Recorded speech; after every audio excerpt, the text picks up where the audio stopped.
मैं चुकुम हूँ, चुकुम, उत्तराखंड का एक अभागा गांव। यूं तो मैं उस जिले का गांव हूँ जिस जिले के मुख्यालय पर तुम हर वीकेंड पर लंबी लंबी गाड़ियों में आते हो और लंबा जाम लगा देते हो। मैं नैनीताल जिले की बात कर रहा हूँ। उसी जिले में मैं कोसी नदी के बाएं तट पर ऐसी जगह बसा हूँ जहां मैदान खत्म होता है और पहाड़ शुरू हो जाता है। मैं अपनी बदकिस्मती की कहानी अब किसी को नहीं बताता। मैं और मेरे लोग जिस हाल में रहते हैं उसे सुनाकर कोई फायदा नहीं। इस बार मैं अपनी कहानी एक खास वजह से सुना रहा हूं। सुना है तुम पंचायत चुनाव करवाने वाले हो, वो भी भारी बारिश वाले जुलाई के महीने में। मेरी बात ध्यान से सुनो और गांठ बांध लो। पंचायत चुनाव कराने बरसात के महीने में मेरे पास आना हो तो अपना ख्याल जरूर रखना। जंगल के रास्ते आने की कोशिश मत करना। ऐसा किया तो खड़ी चढ़ाई तुम पार नहीं कर पाओगे। चढ़ाई चढ़ गए तो जंगल में उस पगडंडी को नहीं ढूंढ पाओगे जिस पर मेरे लोग किसी आपदा विपदा के वक्त आते जाते हैं। पगडंडी ढूंढ भी लो तो हाथी और शेर जैसे खूंखार हिंसक जानवर तुम्हें छोड़ेंगे नहीं। और तुम्हारी किस्मत ठीक रही, जानवरों से भी बचकर आ गए तो 6 घंटे की थका देने वाली पैदल यात्रा में तुम बुरी तरह टूट जाओगे। जंगल के अलावा मेरे पास आने का एक रास्ता कोसी नदी वाला भी है। मेरे लोग कोसी पार करके ही नदी के दूसरी तरफ मोहान जाते हैं और वहां से देश दुनिया के दूसरे हिस्सों में। हमारे बच्चे और बच्चियां भी 10वीं के बाद कोसी पार करके ही मोहान पढ़ने जाते हैं। कैसे जाते हैं आप भी सुनिए। हमारा निशा। निशा कौन सी क्लास में पढ़ती हो? 12वीं में। कहाँ पे? मोहान। मोहान में। तो यहाँ तो नदी में हमेशा पानी रहता है, तो कैसे जाती हो तुम? नदी पार करते हैं। नदी तैर के पार करते हैं। तो कहाँ तक कितना पानी रहता है नदी में? आम गर्मियों में जैसे तुम जा रहे हो कमर तक पानी रहता है, तो फिर जाते हुए कपड़े गीले हो जाते हैं। फिर क्या करते हो बेटा? झेड़ी में चेंज करते हैं, झाड़ियों में जाके चेंज करना कपड़े और फिर सुखाने स्कूल जाके।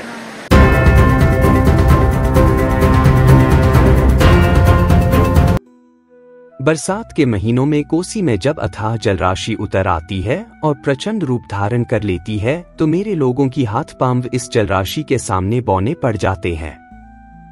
तब मेरे लोग कहीं नहीं जाते, इसी टापू में कैद हो जाते हैं। जंगल के रास्ते जाने से भी परहेज करना पड़ता है, क्योंकि बरसात के मौसम में इस जंगल में बाकी दिनों से ज्यादा जानवर डेरा जमा लेते हैं। मेरे लोग गर्मियां शुरू होते ही बरसात की तैयारी शुरू कर देते हैं। पूरे बरसात के सीजन का राशन और जरूरी सामान घरों में जमा कर लेते हैं। लेकिन कभी कभी बारिश भी हमारे साथ धोखा कर देती है। अब साल 2021 को ही देख लो। बरसात का पूरा सीजन ठीक ठाक निपट गया था। कोसी प्रचंड जलराशि को सागर तक पहुंचाकर शांत हो चुकी थी। मेरे लोग अब कोसी के बचे खुचे जलस्तर को पैदल पार करने लगे थे। अक्टूबर का महीना शुरू हो चुका था। गुलाबी ठंडक पैर पसारने लगी थी।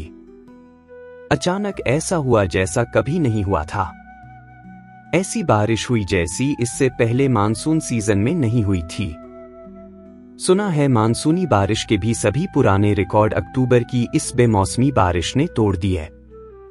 मेरे कई परिवारों के घर कोसी की भेंट चढ़ गए थे और जहां लहलहाते खेत थे वहां या तो रेत और बोल्डर थे या कोसी की धारा बह रही थी। हाँ, याद आया, तुम भी तो आए थे उस दौर में मेरे पास।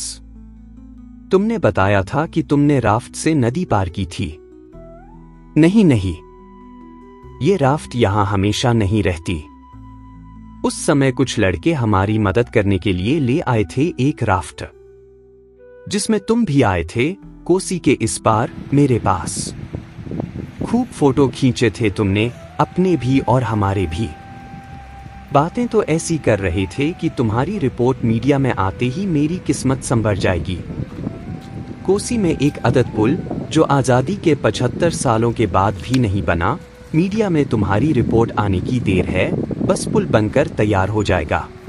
इस समय मैं कोसी नदी के किनारे चुकुम गांव में हूँ। और ये जो तुम वीडियो दिखा रहे हो वो भी उसी वक्त के हैं, 5 साल पुराने। उसके बाद तुम्हें भी कहाँ ही फुर्सत मिली मेरे पास आने की। और तुम्हारी रिपोर्ट पता नहीं कहीं आई भी या नहीं, मुझे नहीं मालूम। हमें जरूर पता चलता यदि तुम्हारी रिपोर्ट के बाद पुल बन जाता, पर तुम भी क्या ही कर लोगे। तुम्हारी रिपोर्ट आई भी होगी तो कितने लोगों ने देखी होगी। देखते ही कितने लोग हैं तुम्हारा चैनल, और सरकारी लोग तो देखेंगे क्यों तुम्हारी रिपोर्ट। तुम ठहरे सरकार से सवाल पूछने वाले, और आज के दौर में सरकार से सवाल पूछना अपराध है। इसे देशद्रोह कहते हैं आजकल। खैर, तुम्हारी इच्छा। चलो मैं तुम्हें अपने गांव का स्कूल दिखाता हूं। 2 स्कूल हैं, एक प्राइमरी स्कूल, दूसरा हाई स्कूल यानी 10वीं तक का। सामने स्कूल के अध्यापक लोग आ रहे हैं, जाओ उनसे बात करो, वे कुछ काम की बातें बताएंगे तुम्हें। जंगल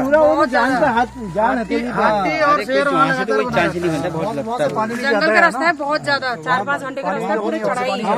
और हाथी शेर का हमेशा डर है। आते थे तब भी नदी पार करनी पड़ती थी 2-3 बार, तो वहाँ भी बड़ा रिस्क था। पर ये कि चलो जान जोखिम में डला के आगे। अब तो ये ऊपर वाला रास्ता जो है वो तो पूरा गाँव वालों के लिए कट गया, और जानवरों का बहुत खतरा है। मतलब कब कौन सा जानवर आ जाए।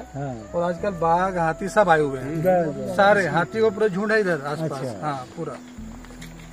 तुमने ये वीडियो बेशक 5 साल पहले 2021 में बनाए थे, लेकिन मेरे हालात में आज भी कोई सुधार नहीं हुआ है। आज भी मेरी हालत वैसी ही है। इसलिए मैं तुमसे कहता हूं कि दिखाओ वो वीडियो जिसमें आपदा की मारी मेरे गांव की महिलाएं तुम्हें अपना दर्द बता रही हैं। वह दर्द आज भी वैसा का वैसा ही है।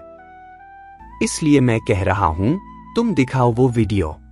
हाँ, यहाँ गौशाला था, यहाँ में मकान था, और उधर गौशाला था। एक किचन का लकड़ी ला रहे हैं, इसको ला रहे हैं, का कहाँ है। आपका क्या नुकसान हुआ? हमारा तो कुछ भी नहीं बचा पाया। मैं तो कैसे बचाती, सारा मकान आ गया। अभी इधर मेरे गाय का था 2 कमरे, वहाँ लेंटर वाला यहाँ रख दिया सामान। मैंने कहा यहाँ बचेगा, पानी यहाँ पर आ गया, पर भाग गए इधर। हमारा क्या करें। मेरी इस दुर्दशा की बड़ी वजह भी तो तुम्हारे कैमरे में कैद है। संभाल रखी है ना, फिर दिखाओ न उसे भी।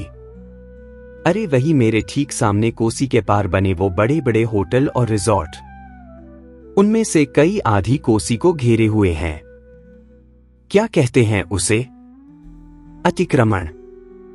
सुना है अतिक्रमण वालों पर यूपी में कोई बाबा और उत्तराखंड में कोई धाकड़ बुलडोजर चला देते हैं। पर इस अतिक्रमण पर क्यों नहीं बुलडोजर चलाए जाते होंगे? मैंने सुना है कि बुलडोजर रोकने के लिए चढ़ावा चढ़ाया जाता है, पर इस चढ़ावे ने मुझे तो बर्बाद कर दिया है। कोसी पार के उन होटल वालों ने खुद को इतना पक्का कर दिया है कि कोसी की प्रचंड धारा, जिसने मेरे खेतों को, मेरे लोगों के घरों को तबाह कर दिया, वह कोसी उन होटलों में बस कुछ इंच मोटी रेत ही बिछा पाई। कभी कभी तो शक होता है, क्या कोसी भी अमीरी और गरीबी को पहचानती है? खैर, जब गुस्सा चरम पर पहुंच जाता है तो मन को बहलाने के लिए, यानी कि गुस्सा उतारने के लिए, ये ख्याल अच्छा होता है। कोसी का तो हम बिगाड़ ही क्या सकते हैं। बात त्रिस्तरीय पंचायत चुनाव से शुरू हुई थी, और मैं उसी पर इसको समाप्त करना चाहता हूं। मैं तुम्हें बताना चाहता हूं कि मैं अकेला गांव नहीं हूं जहां बरसात में पहुंचना संभव नहीं होता। उत्तराखंड में दूरदराज के पहाड़ों पर भी कई गांव हैं जो बरसात में नदी नालों के उफान के कारण बाकी दुनिया से कट जाते हैं। सुना है हाल के सालों में ऐसे कई गांवों के लिए मोटर सड़क और पुल बने हैं। लेकिन ये भी सुना है कि बरसात में सबसे पहले तो तुम्हारी ऑल वेदर रोड ही छिन्न भिन्न हो जाती है, और फिर गांवों की सड़कें तो पूरे बरसात के लिए बंद हो जाती हैं, पुल बह जाते हैं। इसलिए मैं फिर आगाह कर रहा हूं कि ऐसे गांवों में पंचायत चुनाव करवाते वक्त होशियारी बरतना। तुम्हारे मरने की स्थिति में सरकार ने तुम्हारे बच्चों को 20 लाख रुपए देने की घोषणा की है। इस लालच में अपनी जान दांव पर मत लगा देना। कहते हैं न, जान है तो जहान है। और हां, इतना सब तुमने मुझसे कहलवा ही दिया है, तो अपनी बात भी कह दो। अरे वही, चैनल सब्सक्राइब करने, वीडियो को लाइक करने, कमेंट करने और आर्थिक सहयोग देने वाली बात कह दो। कई लोग हैं जो जानते हैं कि तुम बिना संसाधनों के ये सब कर रहे हो। चलो आज मैं ही तुम्हारी तरफ से कह देता हूं। तो दोस्तों, इस वीडियो में इतना ही। वीडियो खत्म करने से पहले एक अनुरोध। आप महसूस करते हैं कि इस वीडियो को बनाने में थोड़ी बहुत मेहनत की गई है और आपको इससे कुछ काम की जानकारी मिली है, तो लाइक, कमेंट के साथ वीडियो को शेयर भी करें। पहली बार इस चैनल पर आए हैं तो चैनल को सब्सक्राइब अवश्य करें। बात बोलेगी चैनल के पास संसाधनों के नाम पर सिर्फ एक मोबाइल है। इनकम का कोई जरिया इनके पास नहीं है, इसलिए यदि आप समर्थ हैं और चाहते हैं कि यह चैनल आगे भी चलता रहे, तो अपने जेब खर्च में से एक छोटी सी राशि निकालकर आर्थिक सहयोग अवश्य करें। आप YouTube पर वीडियो के नीचे ज्वाइन बटन पर जाकर या सुपर थैंक्स पर जाकर सहयोग कर सकते हैं। डिस्क्रिप्शन में बैंक डिटेल भी है। आर्थिक सहयोग के लिए समदर्शी बर्तवाल जी का आभार। उनका सहयोग समय समय पर बात बोलेगी चैनल को मिलता रहा है।